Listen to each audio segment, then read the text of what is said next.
അങ്ങനെ ഹോങ്കോങ്ങിൽ നിന്ന് സൗദി അറേബ്യയിലേക്ക് പോയ ഒരു ചരക്ക് കപ്പൽ ഇപ്പോൾ കൊല്ലം തീരത്ത് അടുപ്പിച്ചു എന്ന വാർത്ത വരുന്നു. സംഘർഷ സാഹചര്യം കണക്കിലെടുത്താണ് ഈ നടപടി എന്ന് സൂര്യഗായത്രി റിപ്പോർട്ട് ചെയ്യുന്നുണ്ട്. കൊല്ലത്ത് നിന്ന് സൂര്യഗായത്രി വിവരങ്ങളുമായുണ്ട്.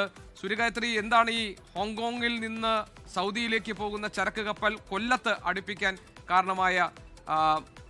കാരണമായത് എന്താണ്? ഇപ്പോൾ നമുക്ക് ആ ദൃശ്യങ്ങൾ ഇപ്പോൾ കാണാൻ കഴിയും.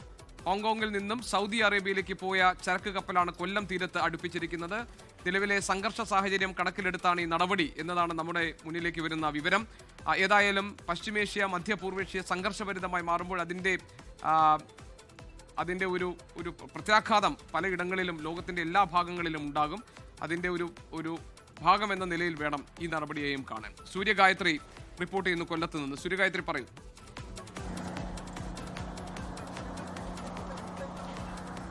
ഇന്ന് 11 മണിയോട് കൂടിയാണ് ഈ കപ്പല് തീരത്ത് അടുപ്പിച്ചത് എന്നുള്ളതാണ് നമ്മൾ മനസ്സിലാക്കുന്നത്.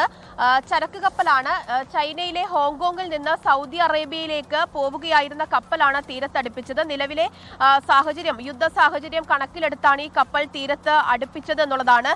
കഴിഞ്ഞ ദിവസം തന്നെ ഇത്തരത്തിലുള്ള സാഹചര്യം കണക്കിലെടുത്ത് തീരത്തടുപ്പിക്കേണ്ടി വന്നാൽ അത് ഈ കൊല്ലത്തെ പോർട്ടിൽ അടുപ്പിക്കാനുള്ള അനുവാദം ചോദിച്ചിട്ടുണ്ടായിരുന്നതാണ്.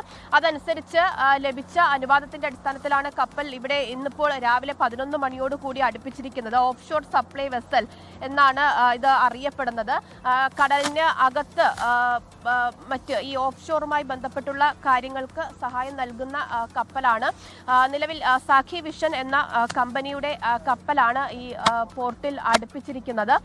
ഇത്തരത്തിലൊരു യുദ്ധ സാഹചര്യം, അത് സൗദി അറേബ്യയിലെ അടക്കം സമാധാനപരമായിട്ടുള്ള സാഹചര്യം ഉണ്ടായാൽ മാത്രമേ ഈ കപ്പൽ ഇവിടെ നിന്ന് കൊണ്ടുപോവുകയുള്ളൂ എന്നുള്ളതാണ് മനസ്സിലാക്കാൻ സാധിക്കുന്നത്. എത്ര ദിവസത്തേക്കായിരിക്കും കപ്പൽ ഇവിടെ ഉണ്ടാവുക എന്നുള്ളത് സംബന്ധിച്ച് ഒരു കൃത്യത വന്നിട്ടില്ല. അതിലൊരു വ്യക്തത വരാനുണ്ട്. എന്തായാലും നിലവിൽ ഇപ്പോൾ അങ്ങോട്ടേക്ക് പോകാൻ കഴിയാത്തൊരു സാഹചര്യമാണ്. അതുകൊണ്ടാണ് തീരത്ത് അടുപ്പിച്ചിരിക്കുന്നത്. എന്തായാലും വേണ്ടപ്പെട്ടവരുടെ അനുമതിയൊക്കെ ലഭിച്ചതിന് ശേഷമാണ് ഈ കപ്പൽ ഇവിടെ തീരത്ത് അടുപ്പിച്ചിരിക്കുന്നത്. കഴിഞ്ഞ ദിവസം തന്നെ ഇത് തീരത്ത് അടുപ്പിക്കാനുള്ള അനുവാദം ചോദിച്ചിരുന്നു എന്നുള്ളതാണ് നമുക്ക് മനസ്സിലാക്കാൻ സാധിക്കുന്നത്. എന്തായാലും ഈ കപ്പലിലെ കൊണ്ടുവന്ന കമ്പനിയുടെ ഓണർ നമുക്ക് ഒപ്പമുണ്ട്. അതിൻ്റെ പ്രധാനപ്പെട്ട വ്യക്തിയാണ് നമുക്ക് ഒപ്പമുള്ളത്. ഇന്നലെ ഉച്ചയോട് കൂടി ഈ സൗദിയിലെ സീഗൾസ് കമ്പനി ആണ് നമ്മളെ ബന്ധപ്പെട്ടത്. അവരാണ് ഇതിൻ്റെ ഉടമസ്ഥർ. ഈ കപ്പൽ വിഴിഞ്ഞ തീരം താണ്ടി സൗദി അറേബ്യ റാസ് തനൂറ പോർട്ടിലോട്ട് പോയിക്കൊണ്ടിരിക്കുകയായിരുന്നു. അപ്പോൾ നിയറസ്റ്റ് ഉള്ള ഇന്ത്യൻ പോർട്ടിലോട്ട് അവർ ഷെൽട്ടർ ചോദിക്കുകയായിരുന്നു. അപ്പോൾ കൊല്ലം പോർട്ട് അധികൃതരായിട്ട് ഞങ്ങൾ ബന്ധപ്പെട്ടപ്പം പോർട്ടിലോട്ട് ഇമിഗ്രേഷൻ്റെയും കസ്റ്റംസിൻ്റെയും പെർമിഷനോട് കൂടി കൊല്ലം പോർട്ടിൽ അടുപ്പിക്കാൻ നമുക്ക് പെർമിഷൻ നൽകുകയും ഇന്ന് രാവിലെ 11 മണിയോടുകൂടി നമ്മൾ കൊല്ലം പോർട്ടിൽ അടുപ്പിക്കുകയായിരുന്നു ചെയ്തത്. എപ്പോഴത്തേക്ക് തിരികെ പോകാൻ കഴിയുമെന്നത് സംബന്ധിച്ചൊരു സിറ്റുവേഷനിൽ നമുക്കൊന്നും പ്രതികൂല അവസ്ഥയാണ്. അപ്പം നമുക്കെല്ലാം ഒന്ന് അസസ് ചെയ്തിട്ട് ഒരു ക്ലിയറൻസ് ഹോർമൂസ് സ്ട്രൈറ്റിലൂടെ കപ്പലിനെ കടക്കാൻ പറ്റുന്നതെന്ന് ഒരു പോസിറ്റിവിറ്റി കിട്ടുമ്പോൾ മാത്രമേ ഈ കപ്പൽ ഇവിടുന്ന് നമുക്ക് സെയിൽ ചെയ്യാൻ പെർമിഷൻ ഉള്ളൂ. എന്നാണ് പുറപ്പെട്ടത്? ഇത് 20-ാം തീയതി ചൈനയിൽ നിന്നാണ് പുറപ്പെട്ടത്. ഇത് കപ്പലിൻ്റെ കന്നി യാത്രയാണ്. ചൈനയിൽ നിന്ന് സൗദിയിലെ റാസ് തനൂറ പോർട്ടിലേക്കാണ് പോയിക്കൊണ്ടിരിക്കുന്നത്. ഇവിടെ ഇപ്പോൾ എത്ര നാളത്തേക്ക് ഇവിടെ ഉണ്ടാവുമെന്നത് സംബന്ധിച്ച് വ്യക്തതയില്ല. മാഡം, ഒരു വ്യക്തതയില്ല. കാരണം അവിടുത്തെ സിറ്റുവേഷൻ അനലൈസ് ചെയ്തിട്ട് ഡെയിലി അവർ കമ്പനി മോണിറ്റർ ചെയ്യുന്നുണ്ട്. ഇതേപോലെ നിരവധി കപ്പലുകൾ ഇന്ത്യയിലെ പല പോർട്ടിലും ഇപ്പോൾ ഷെൽട്ടർ ചോദിക്കുന്നുണ്ട്.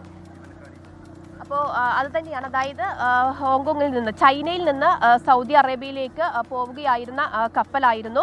അതിപ്പോൾ നിലവിലത്തെ സാഹചര്യത്തിൽ സൗദി അറേബ്യയിലേക്ക് കൊണ്ടുപോകാൻ കഴിയാത്ത ഒരു സാഹചര്യമുണ്ട്. അതുകൊണ്ടാണ് കപ്പൽ പെട്ടെന്ന് തന്നെ കൊല്ലത്തെ പോർട്ടിൽ അടുപ്പിക്കേണ്ട ഒരു സാഹചര്യം ഉണ്ടായത്. കഴിഞ്ഞ ദിവസം തന്നെ പോർട്ടിൽ അടുപ്പിക്കാനുള്ള അനുമതി തേടിയിട്ടുണ്ടായിരുന്നു എന്നുള്ളതാണ് ഇപ്പോൾ അദ്ദേഹം പറഞ്ഞിട്ടുണ്ടായിരുന്നത്. അതിൻ്റെ അടിസ്ഥാനത്തിൽ കൂടിയാണ് ഇന്ന് 11 മണിയോടുകൂടി കൊല്ലത്തെ ഈ തുറമുഖത്ത് ഈ കപ്പൽ അടുപ്പിക്കേണ്ടി വന്നത്. എന്തായാലും എത്ര നാളെ വരെ ഈ കപ്പൽ ഇവിടെ ഉണ്ടാകും എന്ന കാര്യത്തിൽ ഒരു വ്യക്തതയില്ല. ഈ സാഹചര്യം, സംഘർഷ സാഹചര്യം, യുദ്ധ സാഹചര്യം ഒക്കെ അണഞ്ഞതിന് ശേഷം മാത്രമായിരിക്കും കപ്പൽ ഈ കൊല്ലത്തെ തുറമുഖത്ത് നിന്നും സൗദി അറേബ്യയിലേക്ക് സൂര്യഗായത്രിയാണ് വിവരങ്ങൾ നൽകുന്നത് കൊല്ലത്ത് നിന്ന്. ലോകത്തെവിടെയായാലും ഏത് സമയത്തും 24 വാർത്തകളും ഓഗ്മെന്റഡ് റിയാലിറ്റി പാക്കേജുകളും എക്സ്പ്ലെയിനറുകളും വിശദമായി കാണാൻ ഞങ്ങളുടെ യൂട്യൂബ് ചാനൽ നിങ്ങൾക്ക് സബ്സ്ക്രൈബ് ചെയ്യാം.